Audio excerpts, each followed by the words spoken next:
Cowboys training camp opening up in just 22 days out in Oxnard, California. We will have you covered on 105 through the Fan. All of our shows between Sean and RJ, KNC Masterpiece, and, of course, the G-Bag Nation. They will be in Oxnard, California, getting you ready for the Cowboys training camp. So a couple statements here to get us started on this conversation. Let's start with this one right here as we go through Cowboys Fact or Fiction. Reg, Tyler Smith starts every game at left guard this season. Fact or fiction? Tyler Smith starts at left guard every game. Ooh, okay. For the Cowboys this Adding season. that left guard makes it tough because I do think that he starts every game. I think he's young enough, and of course, like injuries is one of those things that I don't know that you can pinpoint. But I feel like I can do he's young enough that he should be able to be healthy through 17, which is kind of absurd as I say it. Playing a game that is actively car crashes, especially when you're in those trenches. However, I'm going to say fiction if for no other reason than we know who Tyron Smith is. We've seen his movies, right? Like Tyron Smith is a dude who's liable to get hurt, particularly in a 17-game season.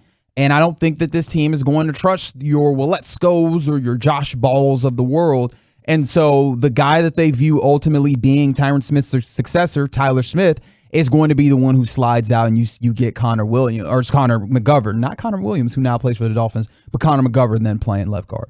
I do think Tyler Smith will start every game, but as you mentioned, I don't think it will necessarily be a left guard because Tyron Smith is going to be penciled in to miss 2 to 3 games, if not more, in a season.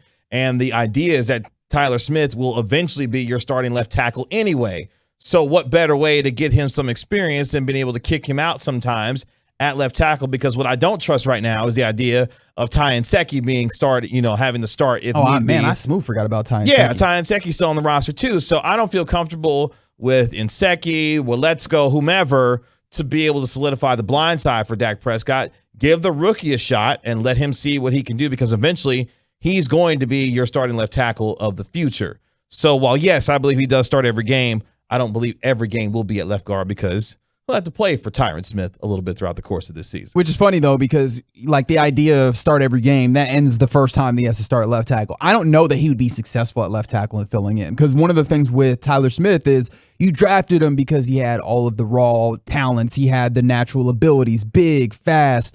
The problem has been the polish, the technique. And a place where that technique is going to be very evident and very necessary is on the edge out there at left tackle. And I think that, if he has to start out there or if he has to play, any level of significant time out there, teams will, especially edge rushers who are vets as well, are going to really test him. Make sure that he knows how to set that edge. Make sure he knows when to, when to do certain things. And I don't know that he's necessarily ready or he will be ready.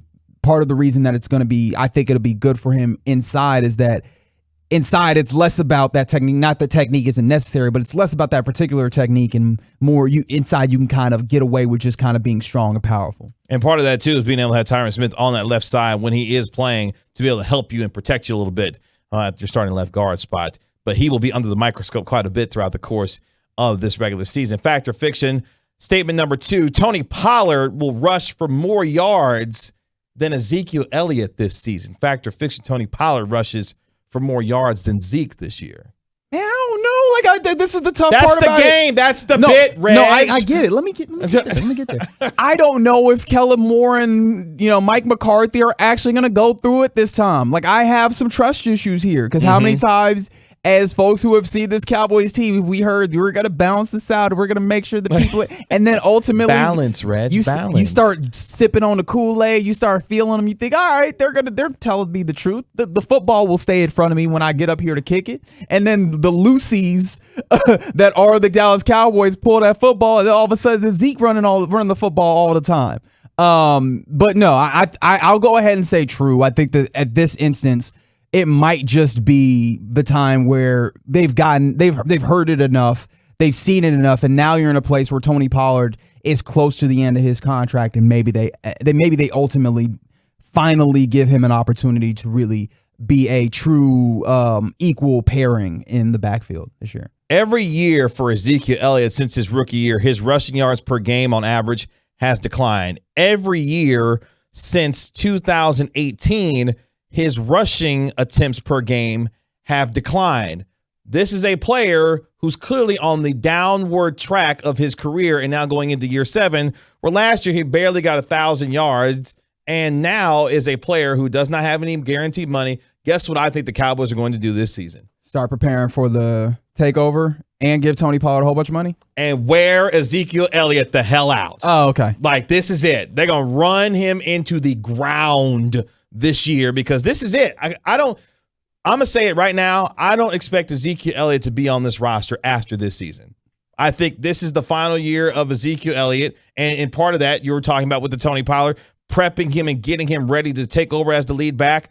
I don't think Ezekiel Elliott is on this roster after this season is over with. I think I heard a whole bunch of amens from cars around the Metro. I'm sure you probably did. I think I did. And a lot of honks. Yeah, and look, Zeke's a warrior. Here's what I have to preface it. Zeke is a warrior. He's played through injury. He's been one of the toughest dudes in the league over the last 7 years. Nobody's taking that away from him. But you've seen the steady decline of the player. And part of this is it's the Cowboys' fault because they ran him into the ground the first 3 seasons of his career. He would have been a 3-time rushing champion if he had not got suspended for those 6 games in 2017. I firmly believe he would have been a 3-time rushing champion already. But that's where you are, and that's the life of a running back, and I think we're on that decline now for him as a player. I don't think he'll have more rushing yards than I don't think Tony Pollard will have more rushing yards than Ezekiel Elliott this year, but I would not be surprised if he did because you've got to find more ways to get him the football, especially in space. Also, if you're talking about the fact that, Tony Pollard last season had a significantly better efficiency when it came to yards per carry, yards per attempt. So like, there's the juice is with Tony Pollard. He just needs to be close when it comes to attempts, and there's a likelihood that he gets more yardage just off of the rip. Exactly. Just off the strength of that.